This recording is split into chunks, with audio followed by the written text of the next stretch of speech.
Hello, everybody. It's good to see you today. You've been listening to The Great Divide by Judd Caswell. Welcome to our discussion of the 2019 documentary, No Safe Spaces. The discussion will last about 75 minutes and it is being recorded. I'm Braver Angels lead organizer and film buff, Donna Murphy. Our two facilitators tonight know each other well. In fact, they've been married to each other for almost 50 years. Randy and Ken Freeman. Randy Freeman is a licensed clinical social worker with a part-time private psychotherapy practice that includes work with couples. Her professional work has led to deep appreciation of the importance of open civil dialogue, including respectful listening in managing conflict and facilitating conflict resolution. She serves as the New York State Coordinator and Mid-Atlantic Regional Leader for Braver Angels. Ken Freeman is a retired career corporate executive. Ken's work as well has led to similar understanding of the importance of open, respectful communications in managing conflict and increasing the likelihood of reaching common ground. Helping us behind the scenes tonight are familiar names if you have attended previous film discussions, Janet Sedgley and Luke Phillips. We are grateful to Janet and Luke for serving as our Zoom event managers. Tonight, our agenda is as follows. Randy and Ken will discuss our Braver Angels rules of engagement. They will then talk about the First Amendment and the Supreme Court's interpretation of it. They will run 2 breakout room sessions. Each time they will introduce the questions to be discussed, send us into small group discussions, and then reconvene the group to harvest learnings. They will wind things up with one last question for everyone. Okay, take it away, Randy and Ken. Okay, hi. For those of you on the call who are not members of Braver Angels, I just quickly want to say that we're a nonprofit organization that's been around since around early 2017. We work on depolarizing political dialogue by restoring civility to our political discussion. We seek to instill respectful listening, elicit curiosity to better understand our different viewpoints. We hope to discover our shared humanity and maybe find common ground. And in that spirit, I will read some ground rules for today. We're here to understand others and to explain our views, not to convince anyone to change our mind. Let's speak for ourselves. Let's stick to the spirit of the activities designed for each part of the meeting. And otherwise, it's a lot of standard stuff, taking turns, not interrupting others, including in your breakout rooms, listening to everyone and opening up space for quieter group members, being respectful, as in no eye rolling or loud sounds when someone is speaking. And in other words, bringing our best selves to this conversation, both in the breakout rooms and back together. Ken, oh, wait a minute. No, it's not Ken, it's me. I'm going to read the First Amendment, and as Ken will say, I'm not a detail person. The First Amendment, and this is important for this film. Congress shall make no law respecting an establishment of religion or prohibiting the free exercise thereof or abridging the freedom of speech or of the press or the right of the people peaceably to assemble and to petition the government for a redress of grievances. Ken?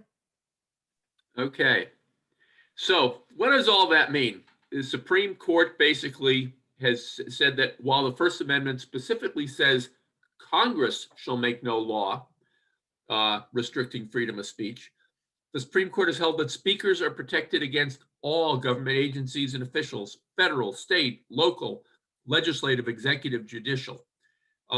But the First Amendment, interestingly, does not protect speakers against private individuals or organizations, such as private employers, private colleges, private landowners. So the onus is only in the government to protect free speech and not to inhibit it from a legal standpoint. So, you know, as we look at this film, though, what are some of the issues we want to look at? First off, why the need for safe spaces on college campuses? You've seen the drama. Why do people feel that way? Is the demand for safe spaces impacting today's students' development of resilience and ability to face future real life challenges. Maybe most fundamentally, is any speech so objectionable, short of content that explicitly provokes violence or danger, like yelling fire, fire in a crowded theater, is anything so objectionable as to warrant its prevention? And if so, and some people do think that's the case, where do you draw the line? How do we manage this? One of the great things in the film, for example, is Dennis Prager pointing out, as a Jew, he said he still supported the right of the Nazis to march in Skokie, Illinois, a number of years ago, which was a huge controversy about free speech. Should colleges accede to student demands to block speakers who've been invited to the campus by other student groups? Shouldn't the Supreme Court's free speech protection against all government agencies and officials include public colleges and universities? Should that be illegal for the public colleges and universities to inhibit free speech? And finally, while private colleges may restrict speech legally, should they? So those are all questions being raised by the film.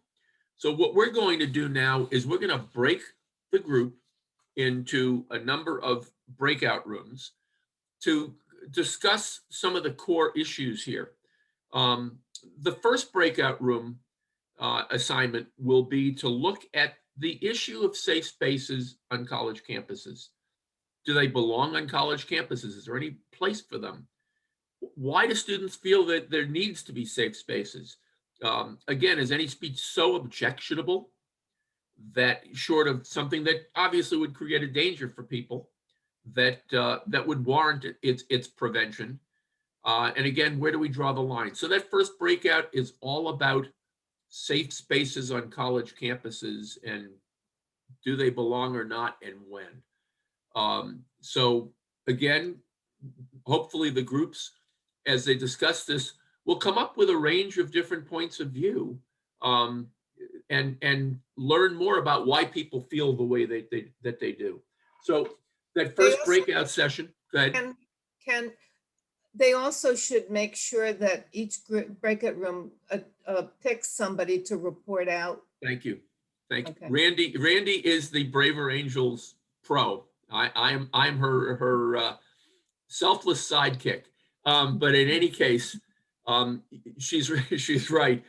Each group should appoint somebody that will represent the group afterwards when we all reconvene to hear what came up in your groups, what were interesting observations, asides, questions, issues. So you'll have 10 minutes for the first breakout discussion. And I guess, Janet, you can take it away. Well, the question is also in the chat. You can see the question if you need to in the chat. And are we doing 8 or 10 minutes in the breakout? It's 8 to 10, but at 10, yeah, 10 should be okay. We're okay schedule-wise. Yeah. Is everybody here? Janet? Okay. All right. So for the first breakout session for the our first report out, those of you who have something to say, who was selected by your groups, could you raise your hand on the participant list, and I'll start picking on you. Try to keep it somewhat short, and if somebody right before you made the exact same point, you don't need to repeat it because we want to get as many points going as possible. So I'm going to start with Susan Rico from Long Beach. And Randy, how much time does each person have? About a minute and a half. Figure about a minute and a half, and I'm going to keep an eye. Thanks. Okay, I'll try to go quickly. We had a great diverse group with multiple various opinions. On one side, saying that universities should be an intellectually free place with dangerous in terms of intellectual danger, not physical danger, where you can feel free to express any kind of ideas and have them challenged. But then there was also the attitude on the other side, well, some subordinate groups have less power and may feel less safe to express themselves because, you know, women or other marginalized groups may not feel safe enough to freely express ideas, and so they need to be felt a little more safe. And we need, and then as someone else said, we should be able to learn in universities, learn the language of difference in having more free speech. We had one person in our breakout room who was just amazing. She wrote a book on this subject. Karina, I'm going to call you out. She has a lot to say. She was part of the Chicago 7 in a support role, wrote a book on this subject, but has the attitude that victimhood is dangerous and we should be able to have free expression in universities. So I don't know if Karina wants to chime in on that, but what she had to say was pretty amazing. Wow. Maybe we'll have a few more maybe we'll have a few more people bring up what happened in their section and then make room for Karina, is it? And Yeah. she can speak for a minute or so at the end. That would be terrific. If she's willing, yeah. What's that? If she's willing to, yeah, that'd be great. Karina, are you willing to? I didn't. Perhaps you Okay, could ask well, her to raise her hand if she's willing. Okay, Karina, raise your hand if you're willing. In the meantime, Deb Ledoux. Hi, we didn't have a diverse opinion in our group. We all agreed that safe spaces shouldn't be on college campuses. The question was raised, you know, what you're there for is to learn.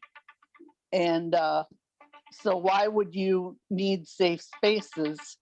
The other, we had one gentleman that was not from the United States, and he felt that this was really unusual to be thinking about things like this. And then the other component was it would be nice, it's a nice idea to know where people are at.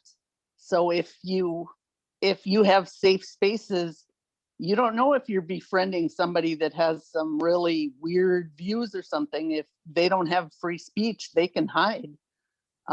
So we basically said colleges are a place of learning, and learning how to deal with differences is really part of the college experience. Okay, thank you, Deb. Randy Leos. Yeah, so our group was also fairly consistent, I think, in their beliefs, agreeing with what the previous person said, that, college campuses should be a bastion of free speech rather than safe spaces. And we discussed the idea that, which was brought up already, I guess, that they should be, a place for very, very diverse ideas to mix. And considering the question of, is there a limit, or where is the limit when speech can possibly turn into violence or cause harm?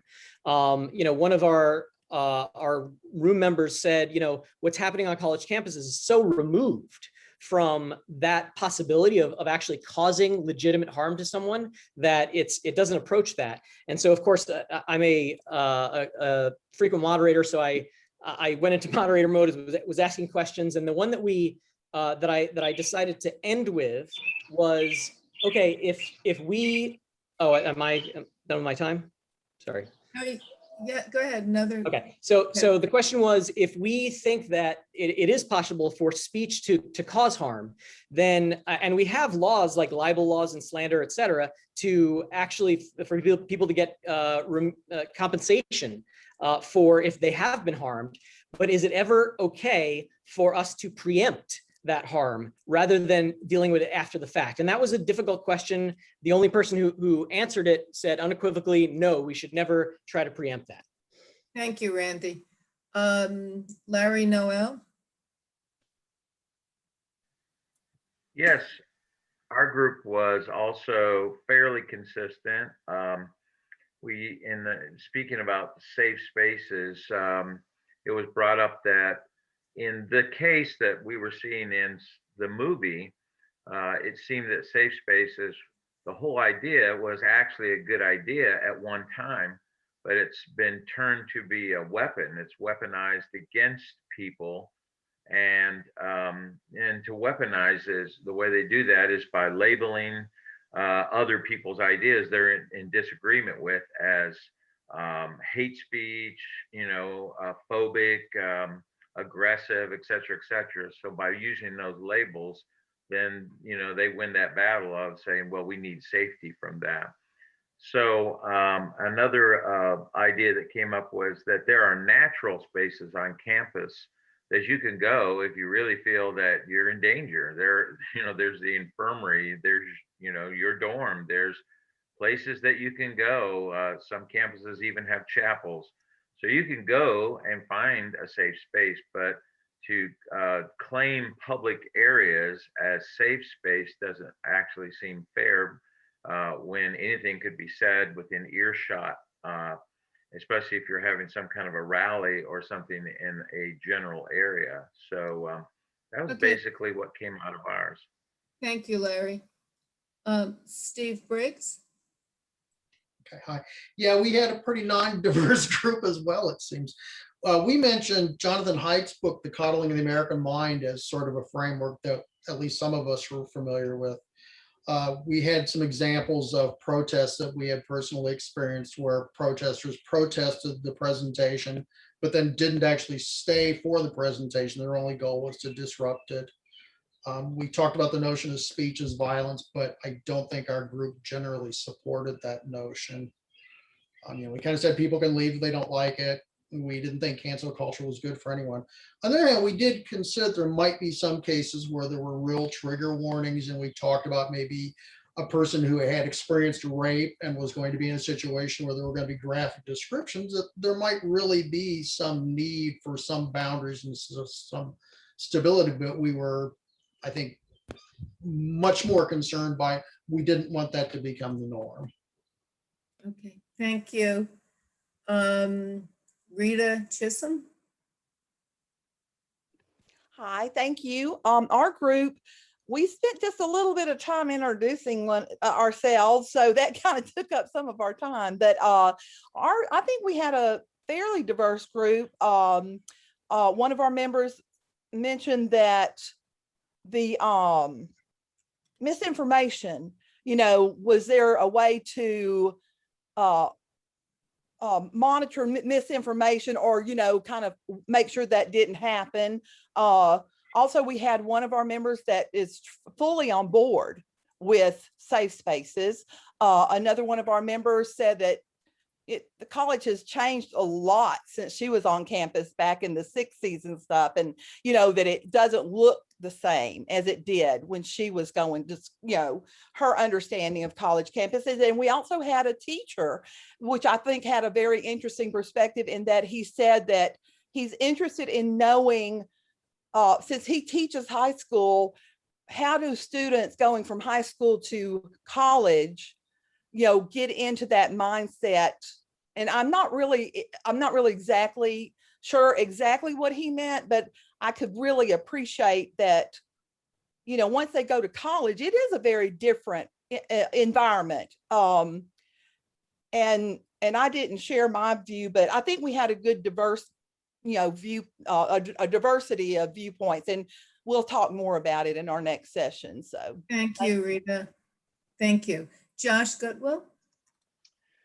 Yeah, so we forgot to choose somebody, so I just volunteered through the chat. So if other people in our group want to weigh in, please do. We had kind of a diverse set of ideas. One person kind of talked about how this isn't really a political issue of left and right because of the history of, it was in the past, it was conservatives trying to shut down progressives from speaking, and now it seems like it's progressives trying to shut down conservatives. There was a feeling that the film was really one-sided and didn't really offer like any rationale. I see somebody's asking for it in the chat. Sort of, so what is the rationale for free space, for safe spaces? Like what? Let's hear a little bit about that.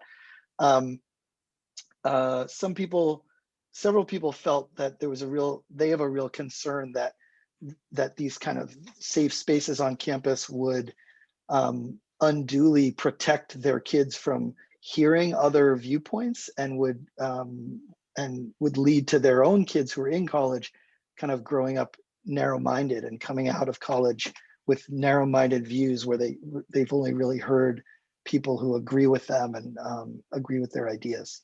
So I think maybe that covers it. If other people want to, Okay, if there's anybody else who wants to chime in, that's what I remember from Okay. our conversation.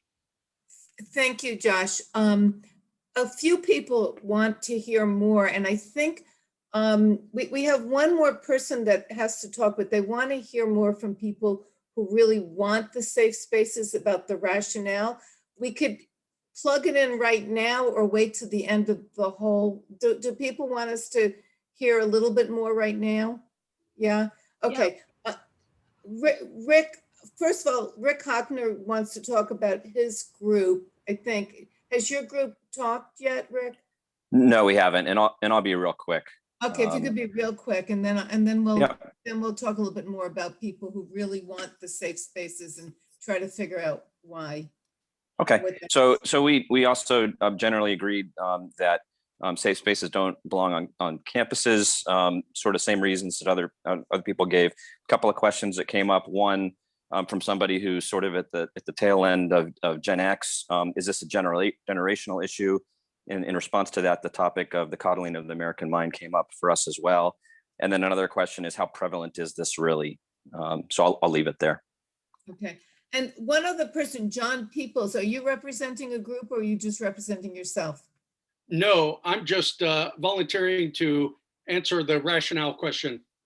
Good, go ahead. Yes, if I understand correctly, the rationale of a safe space is that I would be so traumatized by somebody else's ideas that I need a place to go be safe and repair and not have to hear those ideas. And that's it. That it's as simple as that. Something as simple as that that has turned into a real monster. But I just happen to be on the other side. I have a duty to everybody else to self resilience myself. So there's very little you could possibly do to me short of a imminent threat of harm to upset me. Thank you. Anybody else that's Yeah. liberal that wants to talk about it? Molly? Well, and I actually want to put out that it. I know. Thanks for the encouragement, Rita. I actually don't. I don't inherently associate what I'm about to say with being liberal, and I think people will see why when I say it. So I'm not speaking. To me, I'm not speaking right now from a political statement, as much of more of a one of compassion and also the dangers of hate speech. So one thing, I mean, we're all kind of summarizing, 10 minutes, or in our case, about 6.5 minutes of statements. So it's hard for any of our spokespeople to add complexity. And what I wanted to add to what Rita said, thank you, Rita, for doing our summary. What I wanted to add is that what I explained was that I think it's important to have safe spaces on college campus, but I'm not sure exactly what they look like. I was in grad school actually when the situation at Yale with the Halloween costumes happened. I think like the frustration that was shown on video was hard to watch, and I would have liked to see the students and the administrator in dialogue more. But what I specifically spoke to in our group was that there are forms of hate speech that are really dangerous, that have led to violence. And in fact, if anybody was at the debate last summer on cancel culture, I'm definitely not a fan at all of cancel culture. That is a hugely important to me, not to cancel people. And at the same time, when I did a little research for the debate last summer, I found that there are times when hate speech has led to killings, led people to actually to murder other people. And I hate to even bring up something so terrible, but like that's something you find out. I'm sure some of you have seen this when you look into to hate crimes that have occurred. You read that they actually were inspired by chat boards sometimes, or by the language of other people who are hateful. And so I'm into safe spaces that don't allow hate speech. That's a specific example. And then I also want to make sure that, I think someone said that like there are chapels and all. There are identity groups on campuses, right? There's a Hillel for Jewish students that I was active in. There are, groups for Black Americans, for Latino Americans, or, people who are from Latin America. So I'm a big fan of those being the safe spaces where you can go and talk with people from your minority background, from your identity group. Maybe you're a white Christian and want to have a group of, largely Christians together. So I think that that's a space that you create where you can feel comfortable talking about how you've perceived and felt things on campus that were hurtful for you. So those are my two cases for making a safe space. Okay. That is not associated with allowing cancel culture. I want to be clear, those two things are very different in my mind. Okay, so the line you draw is hate speech, is what you're saying. That is definitely one of my lines, and also just having spaces where you can talk with people who understand where you're coming from as a, fill in the blank, as a person of a certain group. Okay, let's take maybe one or two more people that want to talk on this topic, and then we'll move on to the next question for the breakout room. Oh, I'm sorry. I think we had Susan Rico. I think Gloria was ahead of me. Gloria, you want to? Oh, Gloria, go ahead. Yeah, go ahead. Oh, thank you, Susan. I'm on the fence with this a bit, but I have a granddaughter who went off to college 3 years ago. She is a person of color, and she grew up in a pretty protected environment here.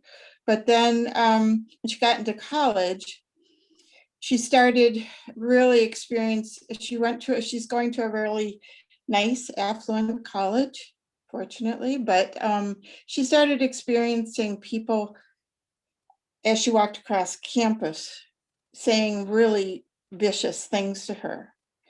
And she got involved with the social justice group on campus, and she has demonstrated against a speaker and tried to cancel that person because the message that person was preaching across the country was a hate kind of filled speech. And so her reasoning for participating, she said, in that protest was because she thinks that kind of speech is so egregious that it shouldn't, she doesn't want it being taught to other people.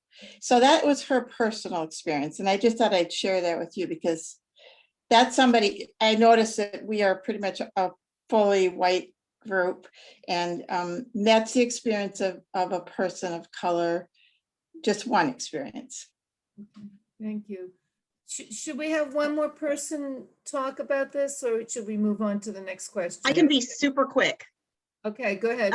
Just in defense of safe spaces and limiting speech, the Hotel Rwanda guy, Paul Rusesabagina, his memoir is wonderful. And if you read in the introduction, he says that what caused the genocide in Rwanda was words. And the constant broadcasting of hateful words over the radio was a primary factor in that genocide. So that's an argument on that side. Words can have very dire consequences. Thank you. So we'll move on to the second question. At the end of the whole program, we'll have some time for extra discussion. So we'll move on to the next question, Ken. Okay. So we're going to move on to breakout room number 2, which will function same groups and same mode of functioning, and then again reporting out at the end of that session. And this gets to the breakout room 2 is intended to look at the legal situation. The reality is, as people talked about, there shouldn't be safe spaces, is that at very least, there have been a number of actions at schools where students shut down speech, blocked speakers, etc. So some of the questions to consider are, since public colleges and universities are government agencies, if you will, should they be permitted legally? Should they allow students to prevent speakers that were invited by other groups? Shouldn't the Supreme Court's free speech protection against all government agencies and officials include colleges and universities, which perhaps has not been happening? The flip side of that, private colleges right now legally may restrict free speech. Yet, question is, should they? And in particular, should they if they're receiving any kind of government grant monies or help from the government? So it's getting at that legal issue is the subject of the next breakout room. And you'll have 10 minutes to kick that one around. we'll get moving, only I was muted. John Peoples? Yes, I'll try to be as brief as I can. Our group had several different ideas. One was discretion is the better part of valor. Another one is a concern about definitions and who decides. We have very well-defined definitions of previously adjudicated court cases on very limited restrictions on freedom of expression. But we have this new thing that's called hate speech, which some people think is simply stuff that other people don't like. Then the idea was brought up about honoring commitments. A public university who allows a student group to invite somebody should honor that commitment. And I personally am responsible to every other fellow American to not do or intimidate a speaker or anyone who goes to see a speaker speak. Along the same lines, I am responsible solely for my personal behavior. Nobody else's words can ever cause me to do harm to others. That's a responsibility of being an adult. Okay, thank you, John. Randy? So our conversation seemed to center around the paradoxes that exist around this issue. And so one of our people said that it's a bad idea for private colleges to restrict speech, but he supports their right to do so. Just like, in a counterpoint, you can support someone's right to say something, even if you heavily disagree with it. There was also talk about you have to make the distinction between public and private communities. For me, that is the importance is whether you can shift from one community to another easily and choose the community that you're going to be a part of. And if you can't, then you shouldn't be able to be restricted in a certain way by that community. And one of our people pointed out that you should be able to say what you want, but people can protest you, right? That's their freedom of speech. And so the idea is, so the question that we ended on was, should universities be able to forcibly remove protesters who are shouting someone down? Someone argued that they should be able to. I argued the counterpoint. I think we have to return to first principles, and we have to let those people shout as loud as they want and prove to the community that they're a-holes. And the public marketplace of ideas will decide that person is wrong, and that the person they're trying to shout down actually has more solid ground to stand on. So I think the original principles, and there seemed to be somewhat agreement with that, are important. Thank you, Randy. Steve Briggs? We seem to agree that it did apply to public schools. We were not so clear on private universities. We wondered about actual case law. We talked about the baker that didn't want to bake the cake for the gay marriage, and that was a First Amendment case. And we weren't sure how it turned out, but the fact that it was a case law seemed to establish that there was some government reason to apply free speech to private entities. We wondered if there was a legal definition of hate speech, and we talked about, is there a burden of proof that if someone wanted to, who would have the burden of proof? If I say that's hate speech and you say no, it's not, who would have a burden of proof? We asked about legal precedents. We discussed, we didn't necessarily agree that the Supreme Court seems to say hate speech is protected speech, that the Supreme Court doesn't say the First Amendment doesn't apply to hate speech. And we said, the Nazis did in fact march in Skokie. That's about it.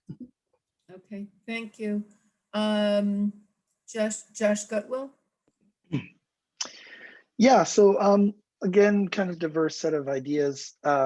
One person felt that, since we're all taxpayers, anytime tax money is spent in an institution, free speech should be required there. So was coming down on the side of forcing public schools to allow for free speech. We also talked about how it's difficult to define hate speech, and that the law is actually pretty narrow here, or especially incitement to violence, that the law is really narrow, where it has to be really clear and very proximal in terms of time. Like person says something and then the violence occurs right away. Other folks talked about how it's with social media, it's also just very, very troublesome that social media can really amplify voices and stir people up against one another.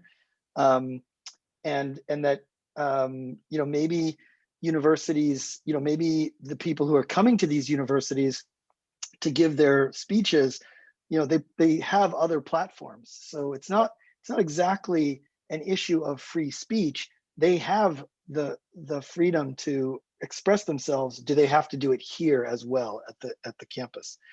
And then the last thing is several of us feel like, and this is kind of a different point, just more to the moderators of this gathering here, that this doesn't really feel like the typical Braver Angels, both sides presented and really both sides kind of having equal weight. The movie felt really one-sided, and even the way that the moderators have posed the questions feels very like anti-safe space. And not that we need a safe space here, but the whole idea of Braver Angels is to try to bring people together who have really different views. And I just want to share that we feel like, or at least several of us in our group feel like this isn't really being set up in that way. We don't really have enough, feels like there isn't really enough representation of viewpoints and folks who do really feel strongly about safe spaces. So just wanted to share that. Thank you. Thank you for that input, Josh. And maybe after we take everybody's input from their breakout rooms, we can talk further at the end about the concerns about that. Thanks. Oh, and I did just want to say, we did though say we appreciated that the moderators asked specifically for people to talk about sort of a pro-safe space stance. So that was very much appreciated. Okay. Susan? Well, in defense of what Josh was just saying, a member of our group said that the film did seem like a propaganda piece in that it was very one-sided, and I guess that's what documentaries do, but yeah, it really just presented one side. So, and also to echo, I think that John said, we had our group saying that that the universities are now driven by money. It's a kind of a consumer-driven thing. So now that hate speech is almost anything that anyone doesn't like is considered hate speech if I just don't like it.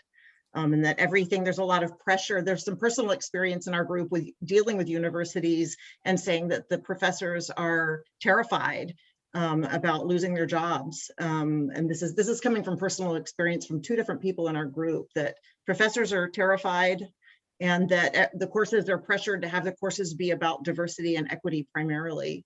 But then I also, and about the point of the question was, we were a consensus that if you're taking public money, a university does have an obligation to free speech. A totally private university that doesn't take public money is a different issue, and they might have more right to restrict.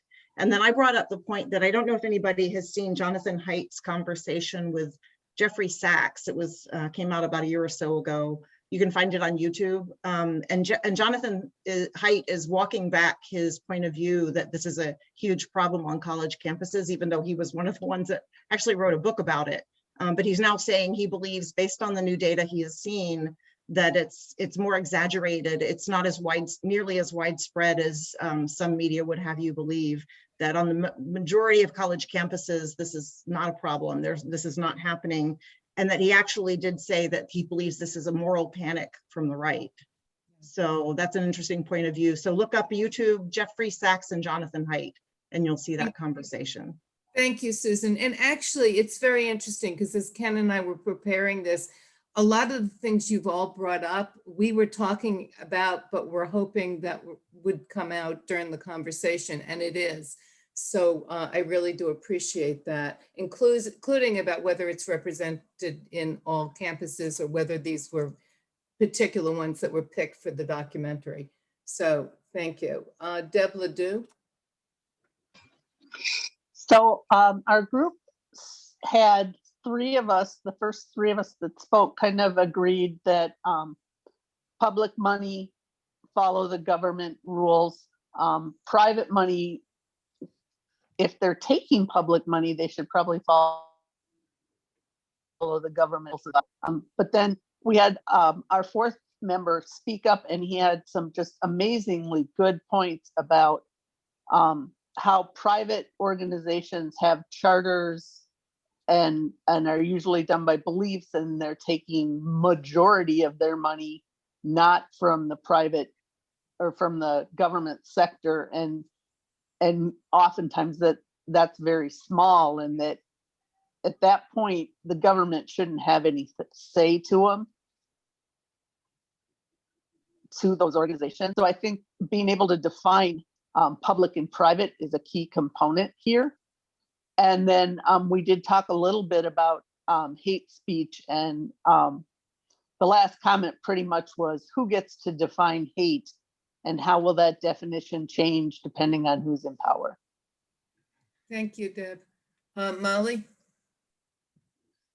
Sure, thank you. I think by and large, I think everyone in our group agreed that the Supreme Court should be able to have a say in whether free speech was violated, because there are public colleges. And I'm going to give a brief summary and then see if anyone else wants to cover anything I missed. I really liked Celeste, if you don't mind me calling out what you said. Celeste mentioned that she likes the idea, or in theory it'd be great if people can talk amongst each other. So one ideal is that people have the chance to discuss things with each other first. I think that it's really healthy, or would be really healthy, if the controversial speakers got to on campus meet with people either there or beforehand. So one person in our group, it's always hard to summarize everybody's views, but one person mentioned that as long as there's a platform there, a way for people to speak to the other side, then both sides will be represented. As far as the courts go, it seemed like someone kind of generally said courts are where we decide things, but there's also another component that I'll add from my own perspective that I brought up in the group, which is that if the courts begin intervening, even though it seems like inconvenient, it could lead to these prolonged battles, to be fair, if the courts are intervening, then it could create some precedent for what's allowed and what's not allowed. And that would be really helpful for offering clarity as to what goes too far, what's going well beyond free speech. I think most people, probably everybody on this call, just being decent human beings as far as I can tell, would agree that the kind of speech that has led to some of the shootings in minority communities by people who have gone on, say, a white supremacist chat group or whatnot, that kind of speech that's led to that hate is too far. But there's a vast gray area here. We did not learn. I didn't watch. I actually haven't seen all of the film yet, but at the beginning, at least, we don't learn what did Dennis Prager say that people thought was misogynist or Islamophobic or whatnot. And I think the court could legislate based on individual cases what steps over a line because it's either dangerous or could lead to dangerous behaviors. So generally speaking, we actually like the idea of the courts being involved. And the other side of it, the private college, we didn't all speak to that, but I think generally speaking, there's a little more diversity on that. I think we were mixed on whether private schools could limit it. I think, correct me if I'm wrong, but private schools also, with a really good reason that they could defend from either a legislative or a moral perspective, some of us thought they could still be allowed to put limits on speech and receive funding if they had a good justification for it. Thank you, Molly. And Randy, can I point out one thing? I'll keep this real short. Really short. Yeah, even though we don't have a ton of ethnic diversity here, I have noticed at least some limited diversity around religion, some diversity around age. We also have some gender diversity. So I want us to kind of hold those two things in balance, that we want to both improve our diversity within all these discussions, and also we do have forms of diversity that we don't always think about as much. So okay. I want to ask a real quick question. I'd like the other breakout rooms to report. I think we have one more report, I think. But do people want to stay on just a little bit longer just to talk about what you've learned or anything else that has come up for you? Would that be okay if we just went over for 5 or 10 minutes? Okay, good. Mary Beth, 1.5 minutes. The things we came up with that we talked about that were different from things other people have said with regard to speech. Sometimes it depends on whether it's a student speech, faculty speech, or an outside speaker. There might be different issues with different people. It is definitely about time, place, and manner when you have a speaker come on. Two things I remembered. I thought it was interesting to talk about what Donald Trump did last year when he did the executive order banning colleges and then federal contractors from discussing critical race theory and the terms therein. So there you have the government, the president saying you cannot talk about these things. So as I see, and I consider myself a red conservative saying, stop doing this, there he was doing exactly that, saying you cannot talk about this language. So I didn't understand why that was allowed. And then I will say my university and where my daughter goes at Marquette University, there was a professor who was fired because he criticized another professor for not allowing a discussion of same-sex marriage in her class, and then he ultimately won at the Wisconsin Supreme Court, where they protected a First Amendment right that he had. I found out that he died this week, so that's why I was looking that up. But he did battle against the university, and I suspect they were arguing on a faith perspective that, this teacher said, we're not going to talk about same-sex marriage. And he criticized her for that, got fired, was rehired, and won that case. So that's about it. Thank you. Jerry, are you reporting out on somebody, or did you want to start the comments? No, it was just a general comment. If there's other groups that haven't reported, they should go first. I think that's it. Okay. Well, I was just going to say that some of the speech that we're concerned about, for example, Susan talked about how the Rwanda genocide went with. Basically, it was just broadcast over the radio that I remember the Tutsis were, I think they'd used the term cockroaches, and they just said it a million times. And how you prevent and people getting on chat boards and leading to shootings. I mean, I don't see how we can. It'd be nice to stop that if there was, but I guess what I'm saying is I don't see a way to enforce that anyway. It's just a shame that people buy into this stuff. That's all I can say. And the other thing I was going to say about whether it's I enjoyed hearing a lot of people's different perspectives. Go ahead. Yeah, Jerry. I was the other thing I was going to say was that whether it's that big of a problem or not, I can't help but think that there's a fair amount of self-censorship out there. I don't think I'm being paranoid in saying that if I were a reporter, I think I'd be pretty careful about the type of issues I brought up. I'm not sure I'd want to offend certain groups. You could take any issue you want. If you were talking about poverty, I think I'd be reluctant to bring up that maybe poor choices has something to do with it. Maybe racism has something to do with it, because alternatively, that might offend this group or this group. And maybe it would just be safer to me to keep my job by just not going there. And so I think there's a real danger there. Thank you. I also wanted people to think about, as we do this little segment, what you may have learned about the other side, or what you didn't know that you could bring up. I mean, did you learn something from the other side today that's new? So if any of you have something to say about that, I'd appreciate it. Randy?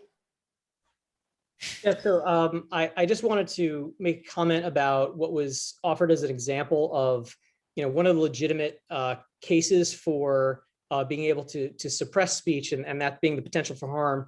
And there are absolutely examples of when speech can cause harm, and the example of Rwanda, where the constant speech of the Tutsis calling the Hutus, or vice versa, I can't remember, cockroaches. But that is the government using its monopoly power to broadcast a message that is specifically designed to incite violence. And the counterpoint that I'd like to know if this resonates with people, that when you shut down certain types of speech that you think are harmful but are not directly inciting a specific act of violence, then that speech gets relegated to the darker corners of society, particularly right now. And so people are going to Parler because they can discuss those ideas, and only people who are being shut down are there. And so it is leading to a cycle of radicalization, and you have hidden speech that is then causing violence. And if you were able to bring that out into the open, then actually the marketplace of ideas could function. So I'm wondering if that resonates with and I consider myself a very deep blue progressive, and it resonates with me. I'm wondering if it resonates with other progressives. Thumbs up. They don't have a thumbs up. Thank you. And I think that was brought up in the film too. Rita? I just want to make a general comment. Above all else, I continue to come back to this over and over and over again. In my home, I was taught to respect human beings because they were human beings, period. And I'm sorry, but there's a lack of civility in a lot of what I've seen between, amongst people. And I have no problem disagreeing with someone or someone disagreeing with me. I really don't. I mean, my life has been completely different than everybody else's. How in the world can we know what it is that we've experienced in our lives that have brought us to the point that we're at? That's why I want to know you and want to understand. So to me, once again, I go back to, let's just get civil again. Why? I would never be ugly to some people the way that I've seen, and I'm not judging anybody. I'm just saying as a whole, it flabbergasts me that people will be that ugly to one another. I don't understand that personally. So, and I don't know if it's a sign of the times. I really don't know. And I know I'm an old person, so, I know things change, but I think civility, we need to emphasize that. And that way we can say what we need to do with the right way. Thank you. Steve? I wanted to echo what Randy said. He asked if it resonated with anyone, and it resonates very much with me. And I'm a red-leaning libertarian, and if you actually decide that there will be limits on hate speech, who will define it? Well, by definition, the government, the majority, will define it, and that scares the dickens out of me. And one of the thought, I was kind of curious because I did feel like the conversation was fairly lopsided in my group. And I know Braver Angels usually tries to get a mix of red and blue. Are we a red-blue mix, or does the group itself We are, need one? we are definitely a mix. Yeah. Okay, you sure? Yeah. Okay. At least in our group, we were a mix, and I think so. I could take a poll, how many reds and how many blues, or you can. Yeah, I was just curious because there didn't seem to be a group that was clearly in favor of safe spaces. There was a couple that were kind of mixed, and then there were a couple that were, we're not really seeing. So I was curious how representative of a group we had tonight. I actually thought there were quite a few people in favor of safe spaces and had some interesting reasons, but I don't know. I don't, unless people want to write R or B next to their name, feel free. I know that when people signed up, we were a really good mix of reds and blues, but a better mix than we've had in a long time.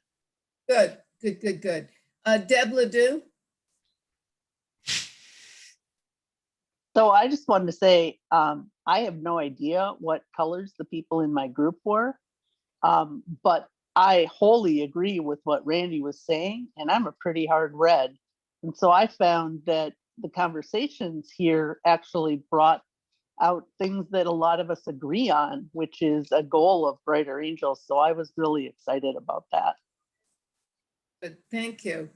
That was the idea. Who hasn't talked? Is there anybody that wants to talk that hasn't talked? Jay, have you talked yet? Not really. Okay. This would be just to stir the pot at the end. There was a time when hate speech was good. If you consider the Second World War, when the United States was fighting the Japanese, fighting the Germans, the speech certainly then to stir the populace and to sell savings bonds or war bonds at that time. So now we don't look at that, but that was a time when posters, some of the outrageous posters of the Japanese, of the emperor, of Hirohito, really hate was expressed in those. But it did serve a purpose. It stirred people up to support the war effort. Well, that's an interesting perspective. I see one person who's my co-moderator that wants to say something, and he hasn't said anything yet. So Ken. Thank you. I was going to say, I mean, one of the things I took away from this, I am what I would consider a moderate red. I'm not surprised if it seemed like there were more reds on than is usually the case, because I think the subject was one of interest that provoked them. But I want to thank the people who spoke up about why safe spaces are needed and are perceived as being needed. That was enlightening to me. Interesting. To me, the issue then became one of differentiating between safe spaces one can retreat to versus shutting down others. And I think that is maybe where the dichotomy and the contention lies, because the notion of a safe space for different groups of people, yeah, I get that. They feel safe when they're with people like themselves. So it was a helpful clarification. Thank you. Catherine Russell, you haven't spoken yet. I just wanted to say that I understand that people were concerned that the movie was one-sided, but I think that it's still a great exercise in watching a film like that and talking about it. Documentaries just by their very nature are one-sided. The directors decide what message they want to get across, and that's what they film, and that's how they edit it, and all those kinds of things. And there's nothing, I think, more interesting in being a critical viewer and just saying, okay, what about this documentary do I agree with? What do I think was not very well done? That kind of thing. So I just wanted to say I think that talking about a movie is a great exercise, and I'm glad that that we were suggested to watch this one. Good. Let's see, Dan. Yeah, thank you so much for having this. I'm the guy who the reason I'm here is because I did it with my 14-year-old at 9:15. She had a date with a friend, so she just left. And the reason I did it is because I'm a hardcore blue. I made 1,080 calls for Biden to swing states. But in our progressive environment here, and in the very progressive school that Aviv goes to, she's not hearing any opposing viewpoints. And I have become extremely scared by the feeling that I'm getting from the kids and how closed down and frightened some of the teachers are getting. And I expect to remain a blue, but on this issue, I'm scared. I really am scared. And so that's why I'm here. And thank you. She picked this event out as a daddy-daughter time, and I'm really grateful for it. So I'll pull up there. Molly, Seth? I want to actually have Corinna speak first in case we run out of time, because she has written Okay. a book that's so knowledgeable. Yeah. I just noticed that her hand went up. Corinna, I'd love to hear from you. We'd love to hear from you. Thank you. I just want to sort of echo Dan a little bit, because I come from, well, I don't know what I consider myself now, neither red nor blue, but I come from deep, deep blue, going to jail, all kind of things, Chicago, conspiracy, all that stuff. I've been an activist all my life in the deep blue, and this issue scares the crap out of me and just terrifies me. And I just want to agree with you and say that what I'm hoping is that I've written a book about it too, and I'm hoping that coming from a position from at least what was classically the left and a lifelong activist, that I can make some kind of difference about it, because I'm the leftists that I'm in touch with don't get it. And I get it. And I feel like, okay, there's fascism over here, but guess what? This is Maoism, and this is straight where it's headed, and y'all don't see it. And that's all I want to say for now. I'm just very passionate about this, so I'll shut up. Don't. Molly. I think it would be really interesting if we ever have a topic related to this again to bring in some college students. I can try to spearhead that, and people who have kids or grandkids can do that too. My nephew's actually to go off to college. We wanted to, and I think, Donna, I think we tried, did we? To get some college students? They're scared. Oh.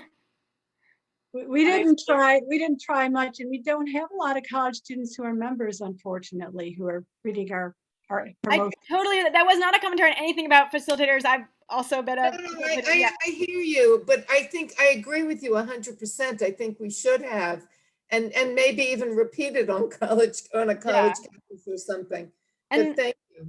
Yeah, definitely. I guess to add one more point, because that was not my main one. I just thought of it in terms of adding like maybe some age diversity and some sense of like, why do people need safe spaces? I'll just put out there that I think so many people want to feel like, on the one hand, like someone's differentiating in the chat off and on, that it's okay to express their own opinions. And sometimes it's just easier to express opinions when you're not going to have to deal with a lot of pushback, because frankly, like arguing takes a lot of energy, and debating people you don't know takes even more energy.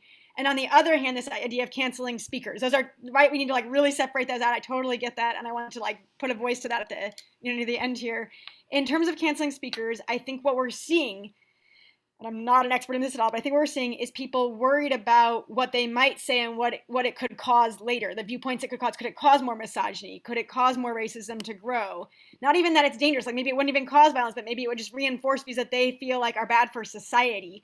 And so that's where the issue comes up of preemptively trying to keep someone away who might, create a view in someone that seems logical that actually could be harmful to a particular minority group, for example.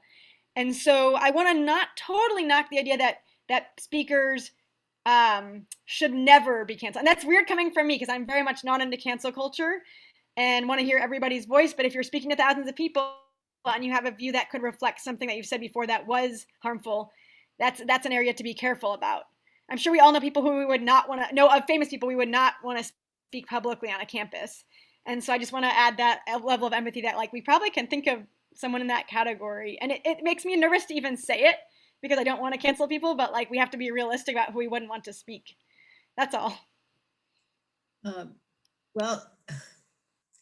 I guess if people want to wait, we have, if I have two more people who want to speak, if they can do it real quickly, we'll do that. And then Donna will wrap it up. John Peoples? Yes, and if you identified the film as one-sided, you identified it correctly. And that's a good thing that you saw that. And I greatly appreciate the Blues who share our concerns. Yeah, you did that. Luckily, you So, didn't break it. very good. The film, Dennis Prager's film, along with Adam Carolla, was just a breath of fresh air for me.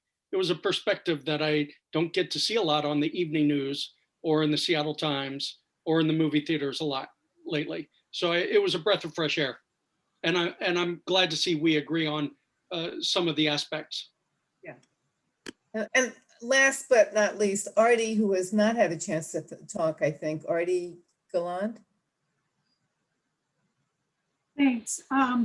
Just what stuck out to me, and it seems like a very simple solution, but probably not simple at all, was the suggestion that when there's controversial speakers, that those who are against and the speakers should be able to sit down and have a discussion and both present sides. If they could do that like we do here, that and if that was a requirement, then it might help change the situation. It's just common sense and civility. Thank you.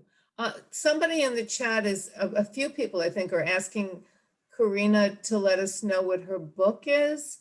So Karina, would you be willing to put that into the chat to everyone?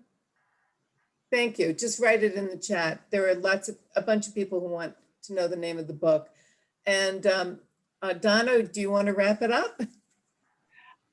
Very happy to do so. So first, I want to thank our two facilitators, Randy and Ken Freeman. You did a great job. And it's a joy to have two conservative facilitators facilitate this particular discussion. So great. Second, are you a Braver Angels member yet?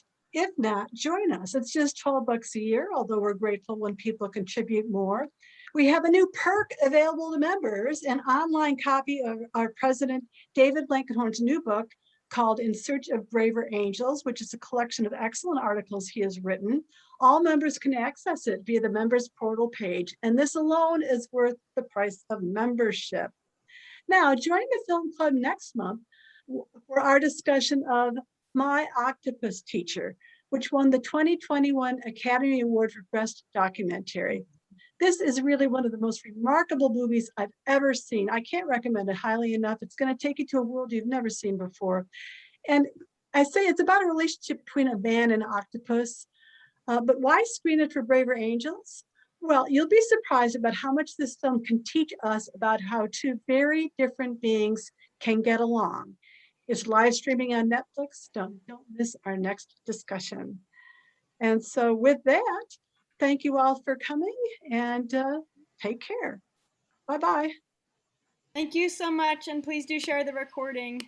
Donna, very quickly, I have a question. Yes. Are we going to have a, I'm sorry, the after event, the form that we fill out? What am I trying to say? After all the events, we make comments. Survey. Thank you. Yes. Is there going to be a survey for this or no? There isn't, but if you want to email me your comments, I'm perfectly happy to listen to them and factor them in for next time. Okay? Thank you. Okay, take care. Bye-bye.